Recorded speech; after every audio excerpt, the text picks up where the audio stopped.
Okay, coming to you live from the quarantine. My name is Chase Vibe. I am joined here with my co-host, Jared Slavic, who doesn't have a cool name like I do, but I'm a rapper, so here we are. I do have a cool name, he just refuses to say it.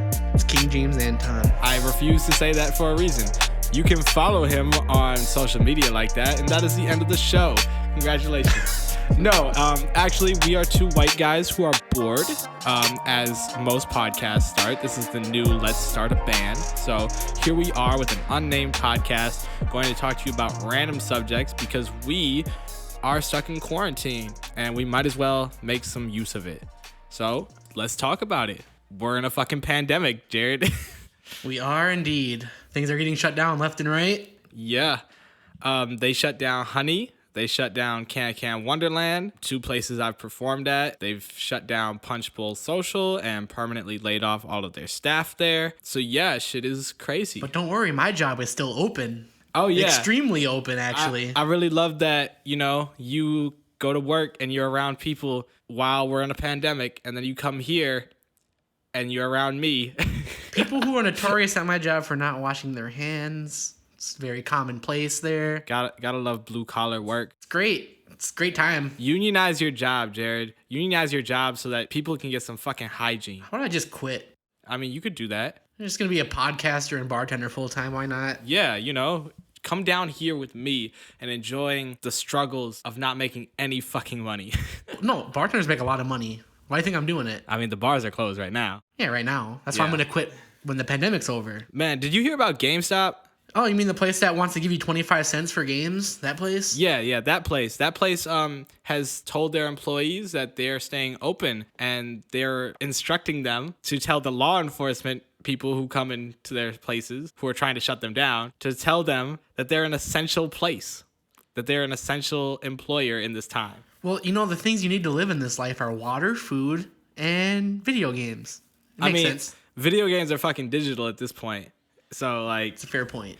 I can't imagine working at a place that is going to put you at risk for a deadly disease so that people can play a used copy of Yakuza 4. I understand the grocery stores being open because people need food. And it's funny so apparently a couple of grocery store workers have been working, and people are like, thank you for your service. So grocery store workers are the new Marines. Thank you for your sacrifice. They should be, because they're on the front lines. We should, this is a great time for people on the left to really push their policies, because people who are doing this shit, they're working an essential job and they are the most at risk. So they should be paid a living wage, if not more, in these times. Shit is crazy. But fucking GameStop, man. GameStop thinks they deserve to be open. And I can't believe that GameStop thinks that when I get my government check, that I'm going there instead of Target to get my Nintendo Switch. I'm just going to order on Amazon, you know what I'm saying? I mean, fuck that. No. Have you seen the reports out of Amazon? Those are hotbeds for this shit. Extra Corona, please. Extra Corona. Put a little extra on top for me, why don't you? Man, they shut down sports too. Yeah. We have nothing. It's been a hard time for me. Pray for me in these dark times. Yeah, I'm not going to, but hey. Refreshing ESPN, and the only thing that's been keeping me alive is the NFL free agency. Thank God. Thank God there's something to look at. Yeah, the NFL free agency has surely been an experience these last couple days. Fucking Tom Brady is on the Buccaneers. Now, me and Chase here have differing opinions on what the outcome of this move will be. This is Michael Jordan on the Wizards. He's not going to do anything with I think it's possible that it'll be Michael Jordan on the Wizards, but my thought is they went 7-9 last year with Jameis Winston throwing 30 interceptions. All Brady's got to come in and do is throw 10 less interceptions. They're going to be at least 9-7. Brady is washed. Okay. That's why the Patriots would let him go in the first place. Here's the thing. Brady is not as good as Brady used to be. That is true. That's why Bill Belichick won't pay him as such, because Bill Belichick has never been the guy that will pay someone for past performance. It's just how it is. He's not going to pay Brady because Brady was an MVP 6 years ago. It's what have you done for me lately? So someone else is going to pay Brady that kind of money. Now, the thing is, he's going to the Bucs, which is a way better accompaniment of weapons than what the Patriots had. He doesn't have to do as much as he was trying to do with New England to win games. So I think at least 9-7 is reasonable for the Bucs. 10-6, I actually predicted 11-5 was what I submitted for my prediction for their record, which is playoffs. Yeah, I don't know about all that. Either way, though, it'll be interesting to see because the long-standing debate has been, is Brady the reason that the Patriots win Super Bowls, or is it Belichick? What's the percentage split? Who's the one to get the credit? So we'll get to see that this year. Will Bill Belichick be able to lead the Patriots to the playoffs without Brady? Will Brady be able to lead a different team without Belichick to the playoffs? I mean, I'm hoping that they both happen. I think that'd be great. See. I mean, I don't know. I think they're both like moving out of their time period. But speaking of weapons on the Patriots, let's talk about the Texans. Oh boy, what happened? What happened? Well, what happened was the coach is the kind of guy that locks his doors when he sees, black people walking around. Lord. Yeah. So let's talk about that. They traded Hopkins to Arizona for a bag of garbage. Yeah, for practically nothing, which is really dumb on the most basic level. I'll walk that back a little bit to say David Johnson is a really good running back. I think he was bad last year, but he was injured, and it was the transition period. If David Johnson returns to the form he was at a couple years ago, it's not as bad of a trade. It's still really dumb because why would you trade one of the best receivers in the league with a young quarterback that grew together for a running back and they didn't know this at the time, but in hindsight, Gurley just got cut. So knowing you could have signed Gurley and kept Hopkins is extra dumb. Like, now you just traded away your best receiver for a running back when you could have got a better running back for free. Well, let's talk about why they might have traded him. So Mike Irvin was on ESPN, and he was talking about what he heard from Hopkins. And what did he have to say, Jared? Well, I didn't watch the whole video, to be honest with you Jesus. here. All right. I got the gist of it, though. He said the last time he had to have a meeting with a player the way he did with Hopkins was when he had to have a meeting with Aaron Hernandez, which just seems incredibly wild because Aaron Hernandez is a murderer. That's a super wild statement to make. It's like, what could has Hopkins done? What could he have possibly... And what Irvin goes on to say is that the coach didn't like him having his baby moms around. I feel that. No, you don't. You don't even know what that means. But look, this is incredibly stupid because it has nothing to... The man is responsible. He's taking care of the women and the children in his life. Who cares? You know what it sounds like is Bill O'Brien's jealous because he ain't getting no ass. I can't speak on that. But what I will speak on... Look at him, Chase. What I will Tell me speak that man's on getting is- some action. He's not. It is wild. It is wild that this man...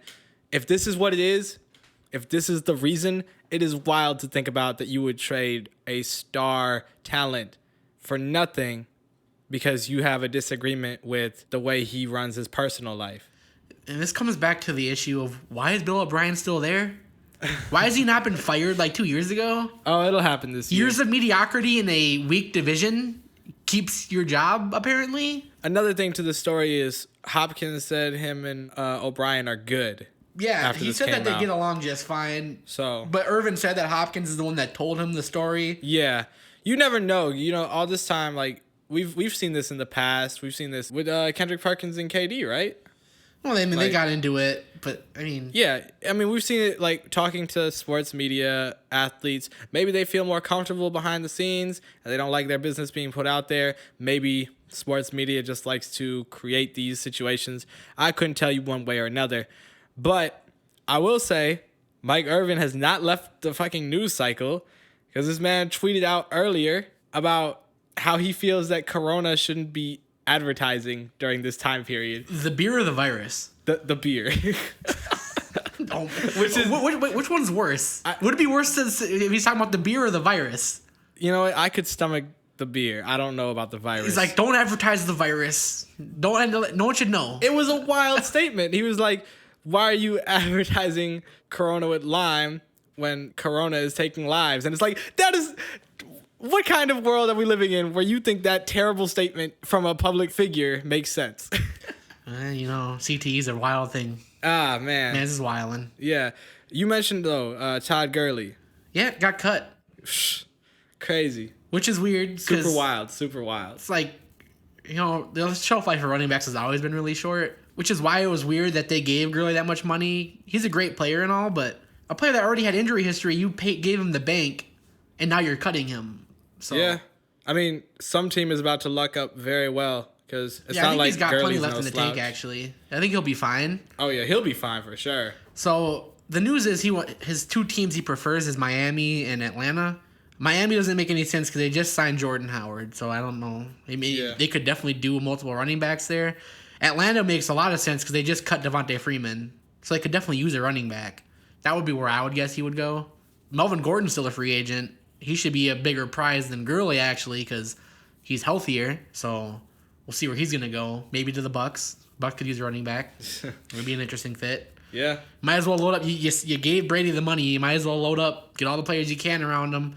Go for it all this year and next year. Because how much more longer do you think a 43-year-old quarterback's going to have? Yeah. It's the real question. I mean, we'll see if the season even happens at this rate.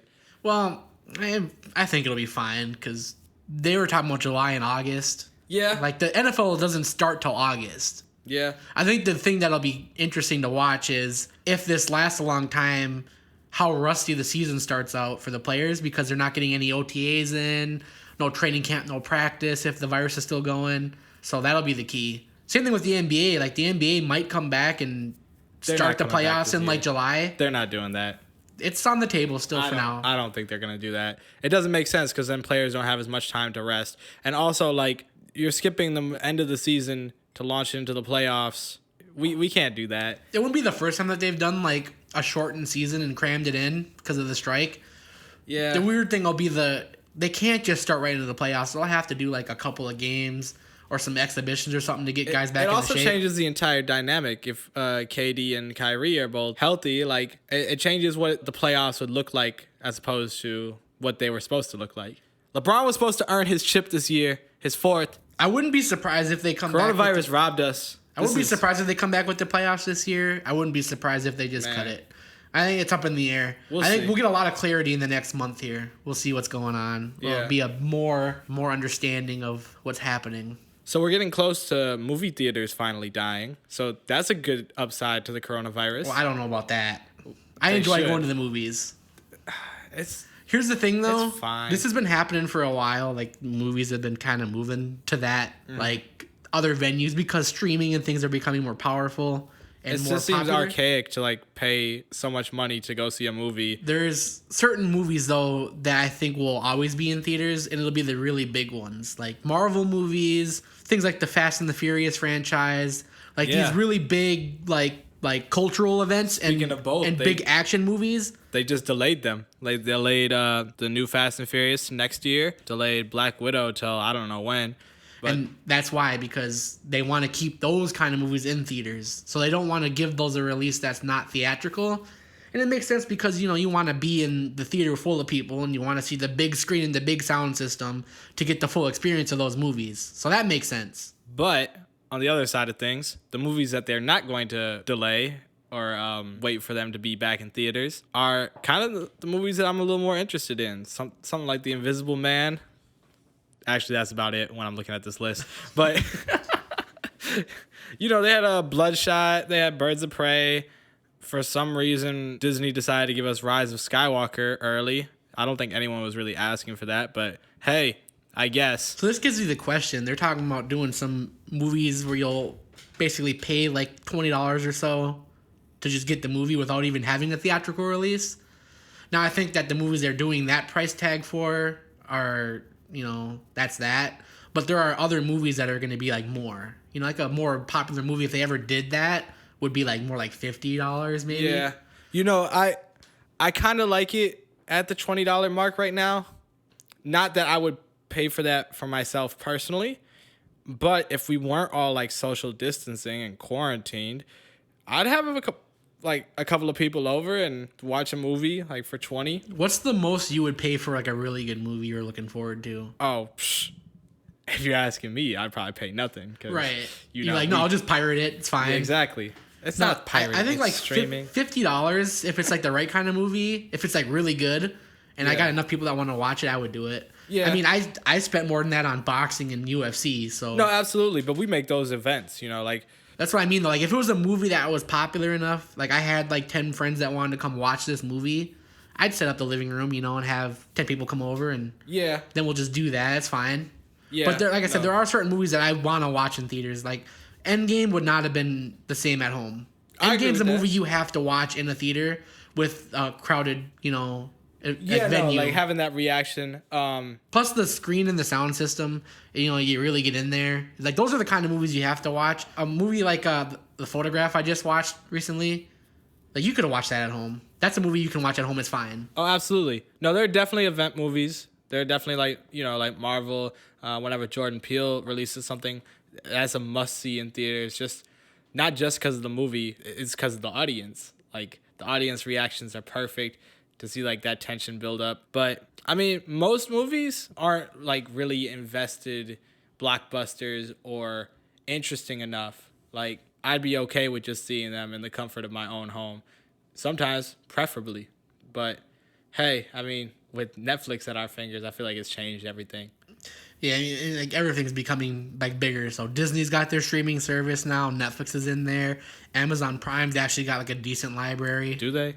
They do. I don't know why I don't go on there don't more know. often. They got like Fuck weird. Jeff Bezos. I don't know. They got weird movies though. Like they got movies that I would watch, but I just never like log in. Yeah. But- Speaking of streaming, there's been a lot of music releases that have been great, especially in this time of uncertainty. Some of these artists actually kind of speak to that. Lil Uzi Vert has returned. He has been gone for 3 years, caught in label drama. He came back like the Avatar. It's amazing. It's amazing. He gave us an album, and then he came back and gave us another 14 songs and called that the deluxe. But didn't he call the extra 14 songs its own thing too? Yes, he called it Lil Uzi Vert versus the World 2.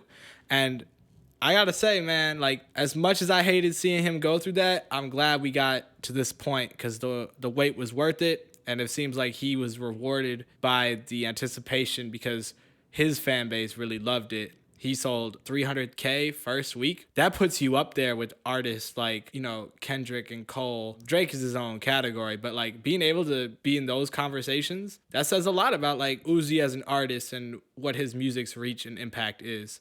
So I'm happy to see him back. I love the projects. I haven't gotten a chance to listen to the Lil Uzi versus the World 2 portion. Haven't gotten to that yet. Oh, it's great. Moon Relate is so good, man. So it's good. Yeah. I was gonna listen to it because it's different. Lil It's Uzi different. versus the World 1 is like my favorite Lil Uzi project. Oh, yeah. So if this is anything like that, I can imagine that be something I'm interested in. So Yeah, he said on Twitter earlier, too, that when he drops, he didn't refer to anyone in particular. I assume he means Cardi. But when he drops, he's dropping new music. I don't know when Cardi's dropping. I don't know if he's ever going to drop.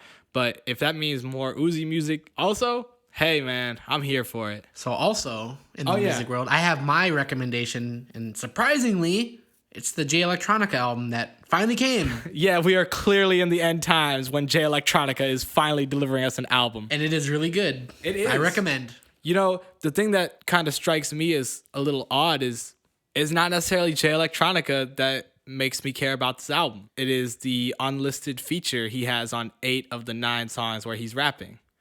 And that unlisted feature is none other than Jay-Z. It is Watch the Throne with Jay Electronica. Man, it's Instead of Kanye. such a wild thing to see, and it's great to hear. I feel like Hove had some of the best lyricism in recent memory brought out of him. He's still doing the whole capitalist thing, but that's who he is. So you got to accept people where they're at, I guess. And he's in a great place to be accepted. He's like a billionaire, so And he's having a great second act, that's for sure. Would it be like the fourth act? It's- I mean, yeah, how many this acts is does like a Jay-Z fourth have? act. Like, man, come on. I think he's got a lot of classics in his discography, and I think he has a lot more to go if he's continuing at this This rate. man's like Brett Favre from the Vikings. Like, didn't you retire? Yeah. Now here you are having a great season. No disrespect to Jay Electronica, though. There are incredible verses from him across the project as well. I really loved him on Ezekiel's Wheel.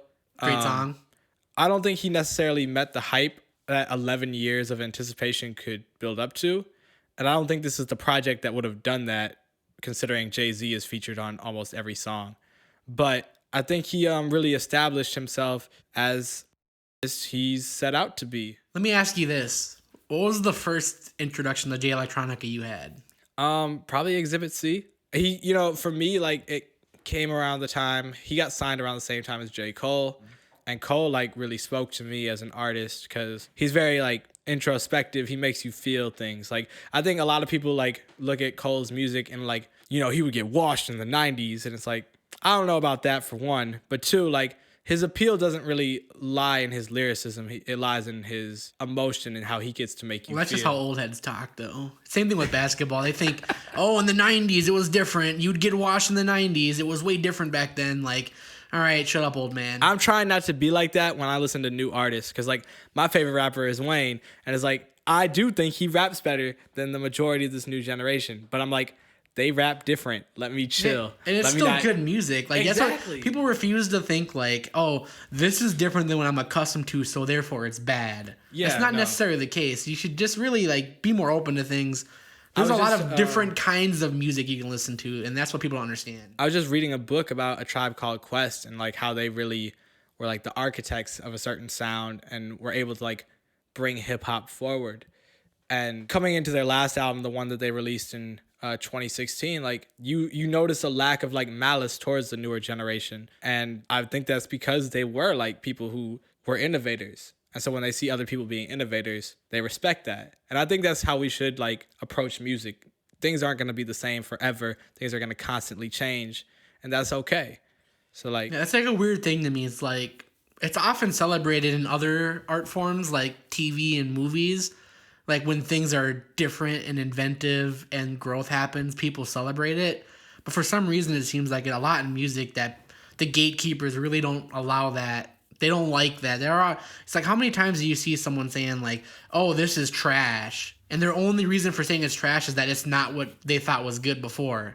oh, absolutely. Like Illmatic and like Reasonable Doubt aren't happening anymore, and it's fine We because got that Good was Kid, Bad City. that was a We gotta music take that care. that was a music that spoke to the generation at the time, right? Mm-hmm. So like the music that's getting made today speaks to today's generation, Right. Which is why it's weird that people would hate on someone like Lil Uzi or Yachty and Cardi's because like they're making music about their experience. And it appeals to the people who have similar experiences. So yeah. That being said, NBA YoungBoy is trash.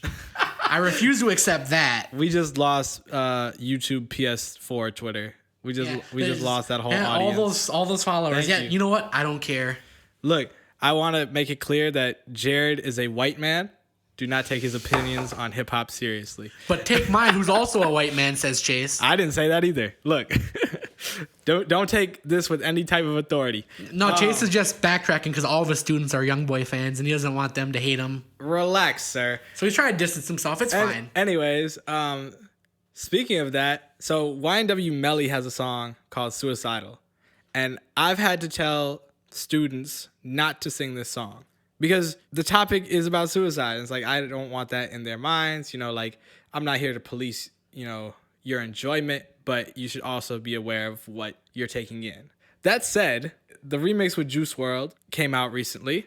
And That's definitely man, I that song is in my rotation now, and I feel really annoyed because like I'm a huge hypocrite, but I really like this song. Well, no, I think that's a fair point though. It's like when you get older, your understanding of like the world and emotions and topics is better. When you're younger and impressionable, you really don't want them to be listening to songs about suicide. Oh yeah, if you can absolutely. help it. At least not until they're at a more mature mindset where they can understand what they're taking in. Yeah, Because kids are impressionable. It's just how it is. absolutely. And you know, like I feel for the artists of like this generation. I feel for the kids who look up to these artists because they've lost a lot of their artists. Like I'm no fan of like XXX Tentacion. I'm no fan of 6ix9ine. I think they're both like terrible people. But when you watch the people that you've found hot, like X, like 6ix9ine, like Pop Smoke, like Lil Peep, like Juice WRLD, like Melly, all go through these trials and tribulations that make it seem like you don't have this opportunity to grow old. It's tough to watch. And it's like, I can't imagine having that experience because like when I grew up with all the same artists that I fell in love with. Like Wayne, Ross, Kanye, T.I., they're all still here.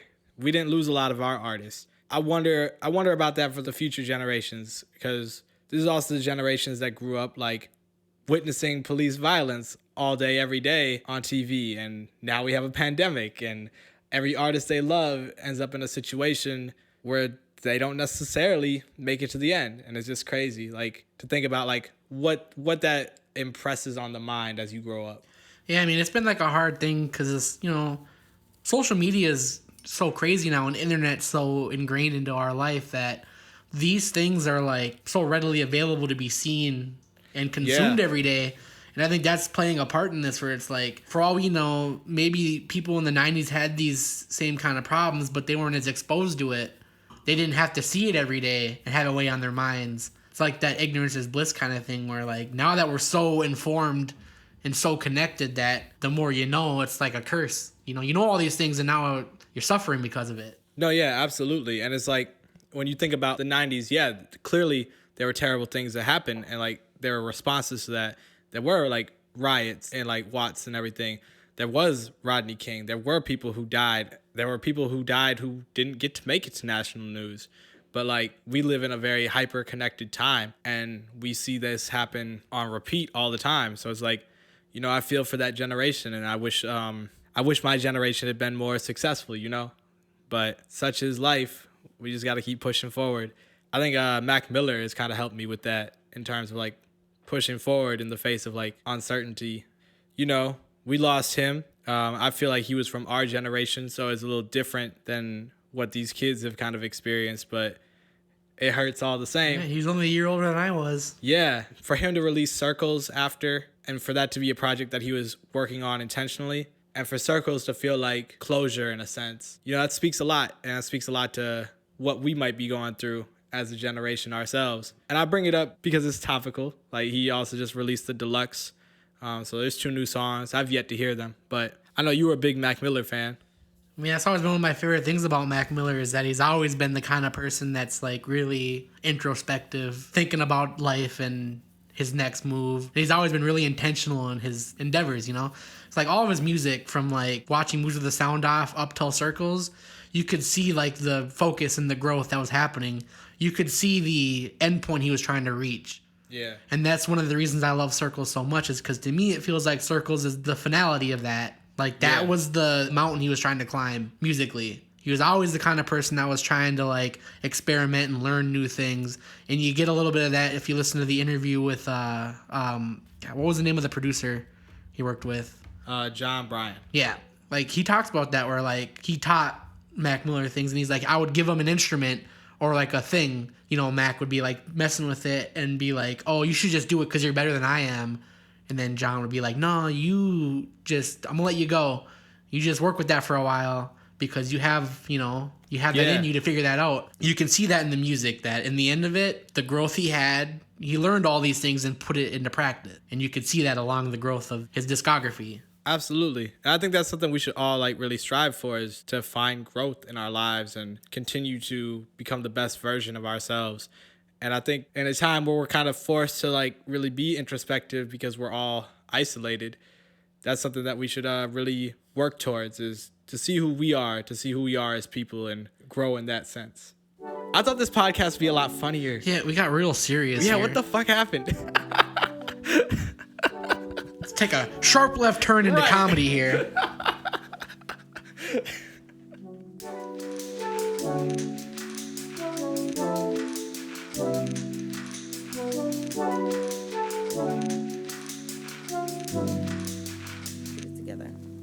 I think it needs speech therapy, so you can talk to me.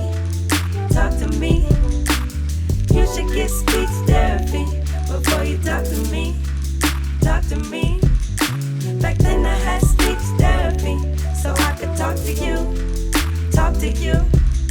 I had to have speech therapy, so I could talk to you and you. I think my confidence was shaking from a long time ago. Chain reaction flow, make it fall like some dominoes. Used to talk with a lisp, I wasn't making your list, I wasn't sharing your kiss. Teeth were crooked as shit, my jaw was set back. Overbite was massive, despite the setbacks. I fixed it all like magic, I used to mumble more, afraid of my voice. Cause when I spoke to you, it felt like nothing but noise. Now you're turning me up, and my melodies are beautiful. You say I have a way with words, I wonder if that's true to you. Superficial, can't say I really miss you. You made me feel so small, now I'm bigger than the take off like a missile, not worried when the rest do. It's not that I don't like you, just don't wanna be against you. I think about about those moments, and I wonder what happened. If you spoke to me nicer, would this verse even matter? I think it needs speech therapy, so you can talk to me. Talk to me. You should get speech therapy before you talk to me. Talk to me. Back then I had speech therapy, so I could talk to you. Talk to you. I had to have speech therapy, so I could talk to you. You and you. And it goes, make words work, make work worth. Take the world's hurt, bring it out to dry on the borderline. Giving no quarter, whipping the 4-door, stacking the quarters, dimes, nickels, pennies, paycheck isn't shit, but it's sorta fine. Dirty job, but it's sorta mine. I mean, I volunteered, borrowed ears for the anxiety disorder rhymes. Distant from every word you said, lit a cigarette in bed. Know the cycle, still I ignored the signs. Think I skipped town one too many times under duress. Left some mountain views I don't love any less, but at the summit, I ain't powerful.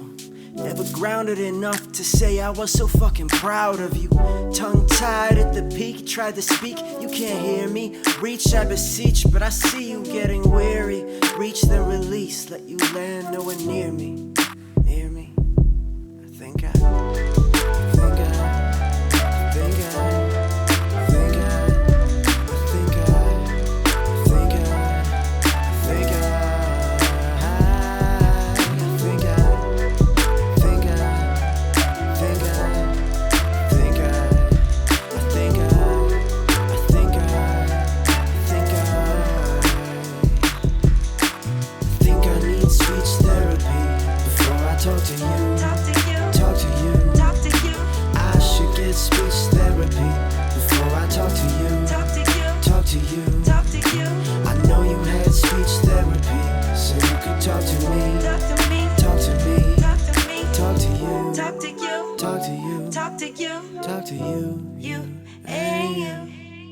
Okay, thank you for indulging us on the break. That was myself and Ozzy the Painter with Lyndora Turner doing speech therapy.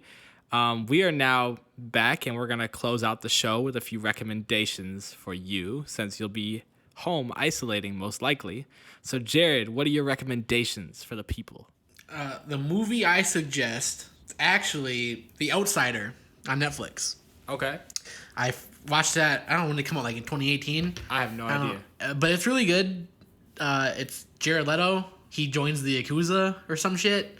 I can't remember. Jared with his white savior movie. But it's not what happened. In fact, he actually got saved from jail by the Yakuza. All right. But it's really good. So I recommend watching that movie if you haven't seen it yet.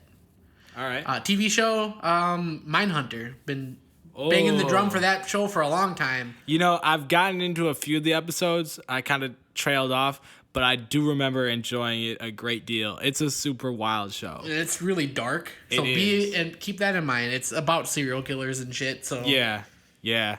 I guess some people like serial killers like that. I'm kind of the not so much opinion. But hey, my recommendations, I'll start with my movie. That's going to be Snowpiercer.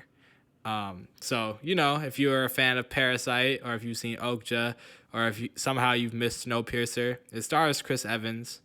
It's a really good movie, and I think you should check it out. It's about, you know, rising up against capitalism at the end of the day. You know, that's where I'm always going to lie. And my show is Neon Genesis Evangelion, which is an anime from the 90s, which kind of turns the whole mecha anime thing on its head and deals with some real concerns. I'm a little bit into it right now.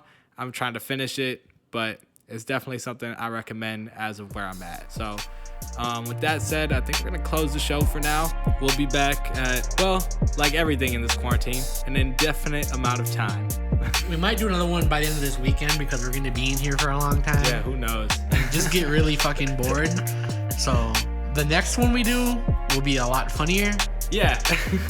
We'll try and stay light. light. To be fair, there's a lot of like serious shit to get out of the way during this time. And now that we've done that, next time I think I'm just gonna get wild drunk and just be off the rails. You know, I'm already on my second glass of wine, so I think next time just be extremely problematic the whole time. And you know jeez, okay, hold on. I'm not trying to get canceled. There will be no containing me. Okay? Lord. All right. Well, thank you for tuning in. We'll catch y'all next time. Have a great time in this pandemic as much as you can.